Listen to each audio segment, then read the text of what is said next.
오늘 말씀은 누가복음 6장 39절에서 49절입니다. 누가복음 6장 39절에서 49절입니다. 말씀을 생각하시면서 한 절씩 교도록 하도록 하겠습니다. 제가 먼저 읽겠습니다. 또 비유로 말씀하시되 맹인이 맹인을 인도할 수 있느냐? 둘이 다 구덩이에 빠지지 아니하겠느냐?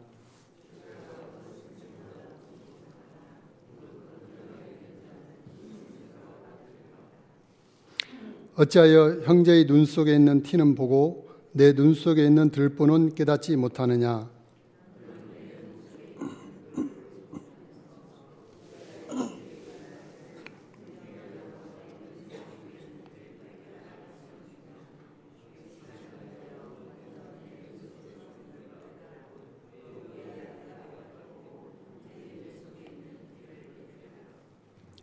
못된 열매 맺는 좋은 나무가 없고 또 좋은 열매 맺는 못된 나무가 없느니라.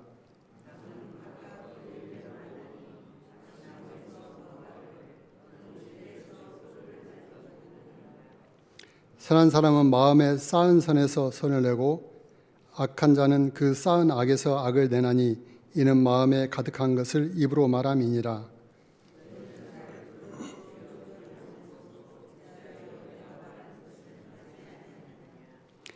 내게 나와 내 말을 듣고 행하는 자마다 누구와 같은 것을 너희에게 보이리라.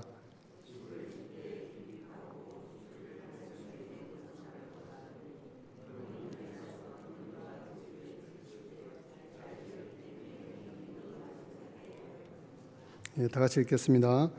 듣고 행하지 아니한 자는 주추 없이 흙 위에 집 지은 사람과 같으니 탕류가 부딪히되 집이 곧 무너져 파괴됨이 심하니라 하시니라. 아멘. 네, 말씀을 나누도록 하겠습니다. 예수님은 어떤 분입니까? 우리 41절을 다 같이 읽겠습니다. 41절입니다. 어찌하여 형제의 눈 속에 있는 티는 보고 내 눈 속에 있는 들보는 깨닫지 못하느냐? 예수님은 어떤 분입니까? 비판을 원치 않으시는 예수님이십니다. 많이 듣는 말씀입니다. 비판이란 무엇일까? 비판이란 형제의 약점이나 허물을 들추어서 험담하거나 공격하는 언어의 폭력이라고 합니다. 자기 안경을 쓰고 다른 사람을 보면서 잘잘못을 가리는 것이 비판이라고 합니다. 어쩌면 물리적인 폭력보다 더 큰 문제를 이야기할 수 있는 것이 언어 폭력일 것입니다. 우리 하는 말에 따라 상대방이 존중을 받기도 하고 나의 내면을 드러내기도 합니다. 저는 하나님의 사랑을 많이 강조하지만 사실 그렇지 못하는 저 자신을 많이 발견하곤 합니다. 모든 것을 품을 수 있는 하나님의 사랑을 원하고 기도하지만 자꾸 판단하고 정죄하게 됩니다. 마음이 통하는 사람과는 더 노골적으로 얘기도 합니다. 그리고 후회가 됩니다. 이런 나의 마음을 어떻게 해야 하나? 회개하고 기도하고 결단하지만 잘 되지 않습니다. 성령의 능력으로 나의 마음을 다스려달라고 기도합니다. 하나님만이 내 한계를 넘으실 수 있음에 기도할 뿐입니다. 여호와여, 내 입에 파수꾼을 세우시고 내 입술의 문을 지키소서. 또 어떤 목사님은 이렇게 말씀하십니다. 비판하게 되는 것은 그 사람을 위해 기도하라는 하나님의 신호라고 합니다. 비판받는 그분도 약함이 있는 사람으로 우리는 한 공동체라는 인식으로 그 약함을 같이 서로 짐을 져야 한다는 것입니다. 그분의 약함은 우리 공동체의 약함이기 때문에 같이 안고 가자는 것입니다. 그리할 때 그리스도의 법이 성취된다고 갈라디아서에서 하나님은 말씀하십니다. 기도합니다. 하나님, 나의 시선이 하나님의 시선으로 사람들을 보게 하옵소서. 기도는 큰 능력을 불러일으킴을 믿습니다. 우리가 힘들지만 누구나 할 수 있는 기도는 역사하는 힘이 있음을 믿습니다. 하나님은 모든 것을 아시기 때문에 처해진 상황에서 따라 일하십니다. 하나님께 기도하는 것은 우리의 특권이요 우리의 능력임을 믿습니다. 저는 이런 경우를 종종 보곤 합니다. 남을 위해 기도할 때 기도 대상과 가까운 관계도 아닌데 그 기도 대상인 지체는 저에게 좋게 대한다는 것입니다. 성령님은 하나이심을 믿게 하십니다. 하나님은 모든 상황을 아시고 때에 맞게 일하십니다. 지난 재직회 세미나에 강사 목사님의 모습이 생각납니다. 이해할 수 없지만 긍정적인 시각으로 바라보고 긍정적인 말을 하고 또 계속 기도해야 됨을 깨닫습니다. 반복되는 나의 약한 모습이지만 기대하며 결단하며 하나님께 도움을 요청합니다. 그리고 계속 들려지는 우리 사역자들의 말씀을 통해 도전받고 나 자신을 돌아보며 규모 있는 삶을 살기 위해 기도합니다. 이 시기에 과연 나를 향한 하나님의 뜻이 무엇인지 돌아보며 나에게 주신 시간들을 성실히 살아내고 함부로 판단하지 않고 먼저 손 내미는 자 되기를, 성령 충만한 삶이 되기를 위해 기도합니다. 42절에 비판하는 자들에게 외식하는 자여라고 예수님은 말씀하십니다. 겉으로만 경건한 척하는 것은 하나님 앞에서 정직하지 못하다는 것일 것입니다. 자신에게 들보가 있으면서 다른 사람을 비판하고 그리함으로 그 사람을 업신여기게 되는 것은 정직하지 못하는 것입니다. 내가 비판하는 그 약한 사람, 그 한 사람을 지으시고 사랑하시는 하나님을 업신여기는 것이기 때문에 하나님 앞에 큰 죄를 짓고 그 사람에게 폭력을 행사한 것 같아 마음이 괴롭고 아픕니다. 저같이 교회 중직자들이 참아내지 못하고 포용하지 못하고 내 주장을 계속하는 모습이 예수님이 책망하시는 바리새인들처럼 남을 판단하며 가르치려 하지만 실상은 내 자신의 마음과 모습이 극히 외식적임을 말씀하신 것 같아 두렵기도 합니다. 경건의 옷을 입고 꾸미는 나의 모습인 것입니다. 우리는 하나님 앞에 설득당한 사람이라고 합니다. 우리를 설득하시는 그 하나님의 일하심으로 우리는 구원을 얻게 된다는 것입니다. 우리는 우리 자신을 보면 좌절할 수밖에 없습니다. 그러나 우리 인생이 하나님 손안에 있기에 우리는 결코 좌절하지 않습니다. 하나님 손에 붙들려가는 우리는 평안과 기쁨이 있습니다. 이러므로 우리는 순간순간 소소한 나의 즐거운 모습 속에서 하나님의 성품이 묻어나오길 기도합니다. 하나님, 나의 삶이 예배가 되게 하옵소서. 예수님이 어떤 분입니까? 45절을 다 같이 읽겠습니다. 45절입니다. 선한 사람은 마음에 쌓은 선에서 선을 내고 악한 자는 그 쌓은 악에서 악을 내나니 이는 마음에 가득한 것을 입으로 말함이니라. 예수님 어떤 분입니까? 우리가 선한 자 되기를 원하시는 예수님이십니다. 어떻게 마음에 선한 것을 쌓는 자가 될 수 있을까? 아무리 노력해도 안 되는 것 같습니다. 어쩔 때는 노력하면 노력할수록 더 좌절에 빠지는 것 같습니다. 내 힘으로 안 된다는 것을 깊이 느낍니다. 예수님께 접붙임이 되어야 비로소 가능함을 압니다. 하나님 말씀을 매일 묵상하고 하나님을 더욱더 알아가고 그로 인해 성령 충만한 하나님과의 관계를 계속 유지해 나가야 한다는 것을 깨닫습니다. 그것이 구원을 이루어간다고 믿습니다. 좋은 나무를 심어도 원하는 과실을 꼭 얻어지는 것은 아닙니다. 좋은 열매를 맺도록 좋은 땅과 좋은 나무로 가꾸어야 감을 깨닫습니다. 우리가 하나님을 믿었다고 구원이 끝나는 것은 아님을 압니다. 구원은 이미 얻었지만 아직 이루어지지 않는 것이기에 늘 깨어 근신하며 기도하는 예배의 삶으로 하나님과의 관계를 깊이 이루어가야 함을 느낍니다. 그럴 때 나는 하나님의 위로와 평강 가운데 기쁘게 살아감을 깨닫습니다. 나의 잘못으로 자책하는 것보다 모든 것을 아시고 나를 아시는 하나님의 마음을 느낄 때 제 마음이 따뜻해진 것을 느낍니다. 한때 TV에서 유명세를 탔던 도올 김용욱 교수를 아실 것입니다. 저는 그분에 대해 의문점이 한가지 있었습니다. 그분은 모태신앙인이었고 어머니가 매일 새벽기도에 빠지지 않고 열심히 했으며 형제들은 형통했고 형은 교회 장로고 유명한 분입니다. 그런데 그런 배경에 있는 분이 왜 하나님을 대적하는 자가 되었을까요? 그런 것이 나의 의문이었습니다. 어느 날 인터뷰인지 글인지 정확하지는 않지만 알게 되었습니다. 어머니가 자녀들에 대한 사랑이 남달라서 모친이 노년의 자녀들은 어머니를 정성으로 모실 정도로 어머니를 모두 공경하였답니다. 그런 어머니가 돌아가실 때 나눈 대화 중에 새벽기도에 대한 이야기가 나왔습니다. 그 모친의 말씀이 이렇습니다. 자기는 하나님에 대한 믿음은 없고 그냥 자식들을 위해 기도하려 열심히 다닌 것뿐이었다. 이런 말에 그 도울 김용욱 교수는 충격을 받고 하나님 없다 생각하고 하나님과 멀어진 것이었다고 합니다.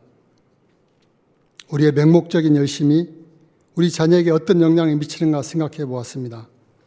하나님과의 인격적인 관계가 없이 그냥 세상에서 안정된 삶을 얻기 위해 가족의 복을 빌기 위해 열심히 기도하러 교회당에 나온다면 우리의 모습은 어쩌면 무속인의 모습일 수 있습니다.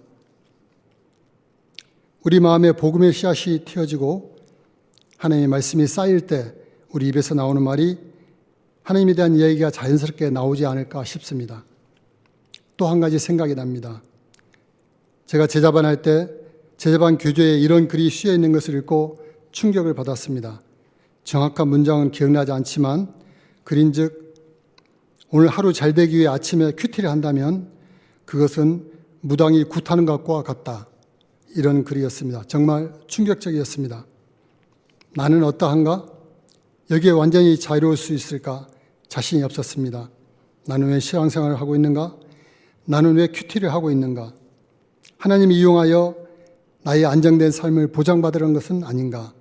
많이 고민했었습니다.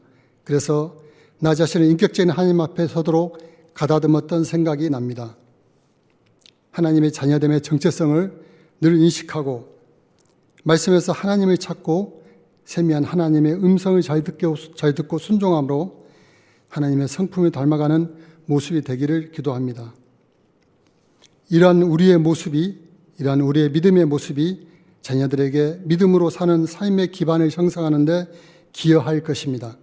고난 중에서도 하나님을 찾고 실수하는 가운데서도 하나님을 찾고 평탄할 때도 하나님을 찾는 모습이 곁에서 지켜보고 있는 자녀들에게 그대로 이 모습이 이어지리라 믿습니다. 그러나 생각만큼은 되지 않은 것 같습니다. 그러나 우리 주님은 예수 그리스도의 그날까지 우리를 다듬어 가시는 하나님이 하나님이 되심과 일하시는 그 하나님을 믿고 기대하며 기도합니다. 내 마음이 하나님 말씀으로 쌓이고 쌓여서 하나님의 사랑을 입으로 늘 고백하게 되기를 기도합니다. 좋은 사람으로 좋은 열매를 맺게 하실 하나님을 찬양합니다. 예수님은 어떤 분입니까? 46절을 다 같이 읽겠습니다. 46절입니다. 너희는 나를 불러 주여 주여 하면서도 어찌하여 내게 말하는 것을 행하지 아니하느냐. 예수님 어떤 분입니까? 행함으로 믿음을 보이라 하시는 예수님이십니다. 예수님을 믿는 자는 행함이 있을 수밖에 없습니다. 사람마다 차이가 있겠지만 믿음은 우리의 모습을 변하게 합니다. 세상 사람과 별다른 차이가 없다면 믿는다고 하나 믿는 것이 아닌 것 같습니다. 나는 하나님의 자녀임을 잊지 않기 위해 늘 명심해야 함을 깨닫습니다. 그렇지 않으면 회개할 일만 쌓이는 것 같습니다. 성령 충만함으로 나는 죽고 예수로 살기 원합니다.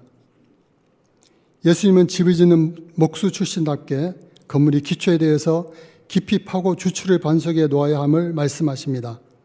이런 사람이 말씀을 듣고 행하는 자라 하십니다. 아침에 말씀을 묵상하고 어떤 결정의 순간에 말씀 묵상이 생각나기도 하지만 실수를 저지르고 나서 오늘 말씀이 생각나기도 합니다. 또는 하나님은 분명 나에게 말씀하셨지만 합리화시켜서 내 원대로 할 때도 많습니다.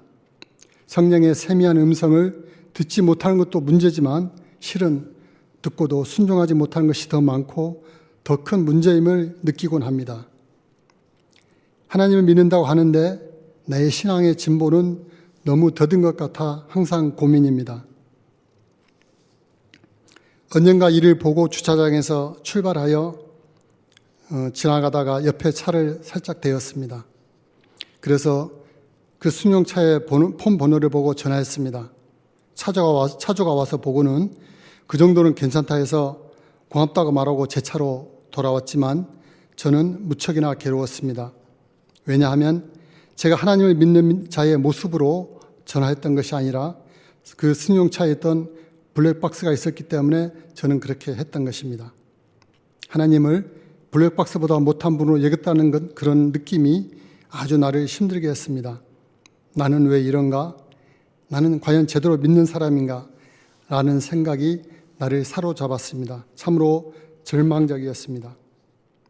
나의 순간순간의 삶의 모습 가운데서 하나님을 닮은, 예수님을 닮은 자의 삶을 살아내기 위해 늘 깨어있어 민감하게 반응해야 됨을 깊이 깨닫습니다.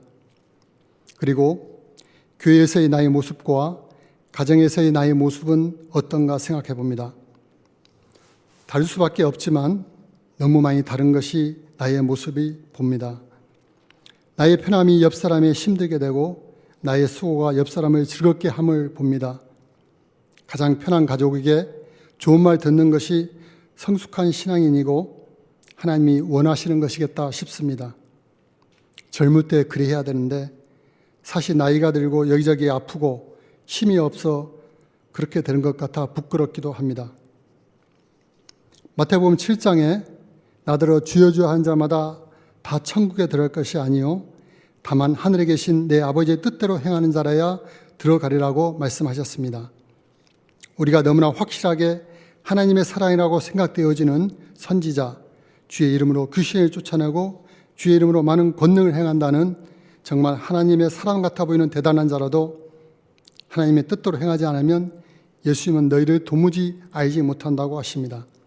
마지막 날 양과 염소를 구분할 때 지극히 작은 자에게 한 것이 곧 내게 한 것이라고 심판의 기준을 명확히 말씀하셨습니다. 나는 어떤가? 입으로만 주여 주여 하지 않고 과연 아버지의 뜻대로 행하는 자인가? 늘 깨어 돌아보길 원합니다. 나에게 주어진 일, 사명감으로 일하고 있나? 일터에서 죽게 하듯 기쁨으로 일하고 있나? 계속 나에게 주어진 새로운 시간들을 나는 얼마나 성실히 살아내고 있는가? 항상 돌아보며 우리의 일상이 예배의 삶이 될 수 있도록 하나님께 기도합니다. 나를 부인하고 예수님이 가신 그 길을 가기 원합니다. 내 이웃을 사랑하며 나의 삶을 통해 하나님을 보이기 원합니다. 내가 좀 손해를 보더라도 따지지 않고 오해가 있더라도 시시비비를 가리지 않고 모든 것 아시는 하나님께 맡기고 기도하기를 원합니다. 내 이웃에게 삶으로 복음을 전하고 입술로 예수님을 전한 자 되기 원합니다. 마지막 날 내 인생의 장막을 벗고 주님 앞에 섰을 때 반가이 맞이하시는 주님을 뵙기를 원합니다. 하나님, 연약하고 어리석은 자를 도와주옵소서.